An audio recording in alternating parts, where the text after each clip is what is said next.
From the moment I saw the end of episode 1 in season 1 of Invincible, I couldn't believe it. I was hooked to the show. It was like nothing I'd ever seen before, and it was amazing.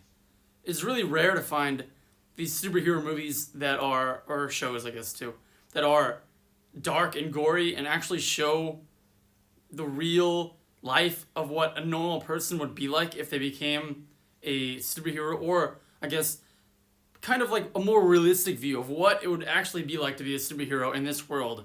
You know, most of the superhero genre is filled by Marvel and DC and like this content sludge coming out of like these sanitized, really kind of childish, not realistic versions of superheroes where there's good guys and bad guys and that's all there is.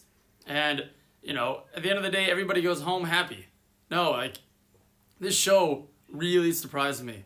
And that's why I loved it so much. In season 1, after you saw what Omni-Man did, the entire show was about building up to, can you stop him? What's going to happen when people find out? And I loved it. It was so new and fresh. So yeah, you better believe, when I heard that season 2 was coming out, I was excited. I was really excited for it. You know, I wanted to continue and see what would happen next. And so what do I think about season 2? Well, overall, it's not as good as season 1, but it's still pretty good. Overall, for a show, yeah, it's amazing. But I like season 1 better.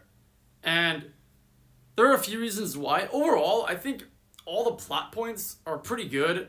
There's a little bit too much drama with Debbie and Amber and that relationship. It's kind of annoying. Yeah, but everything else I liked.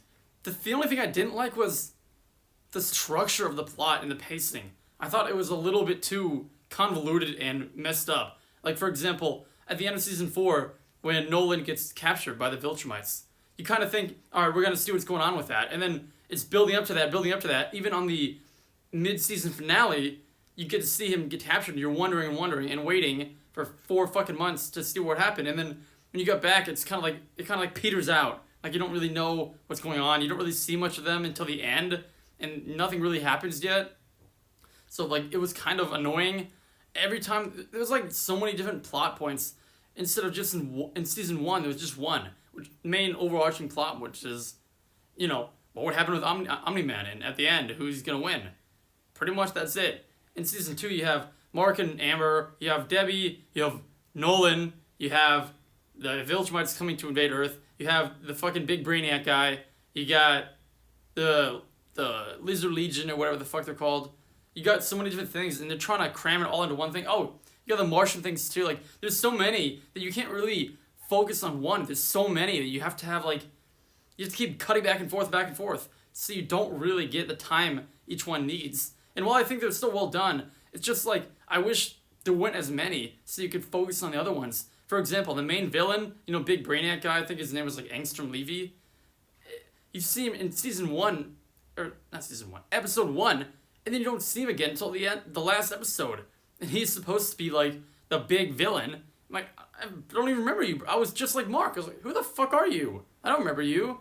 It just was not as good in terms of the pacing, and I was really hoping that we could see more with Omni-Man at the end, but we just saw like a clip of him being humanized, which is great. You know, it's really good character development from him, but I was hoping for a little bit more and a little more satisfying, like a bit more of a satisfying ending to the season. It seems like this season was a lot more of a build-up for season 3, like introducing a lot of things and getting them ready, which, I mean, is good, I guess. Like, it's not awful, but I just would have hoped for more. And I've got to complain about this. I know this isn't really part of the show, but the fucking, the break between the 2 parts is ridiculous. What the hell is that? It's 4 episodes. After waiting 2-3 years? That is ridiculous. I don't know what they were thinking, because they built up all this hype after season 4, or episode 4, and everybody was hyped in, and then they just dropped it for 4 months. I didn't even know it came out again. Nobody did. People just forgot about it. And, you know, I think Robert Kirkman was like, oh, well, you know, we need to do this so that people can think about what we did. Bro, what the hell? No, nobody's got to think. After the last episode, people are just going to forget about it because it's going to be gone for 4 months. And just like we thought, by the time it came back, nobody gave a fuck anymore. That's what's going to happen.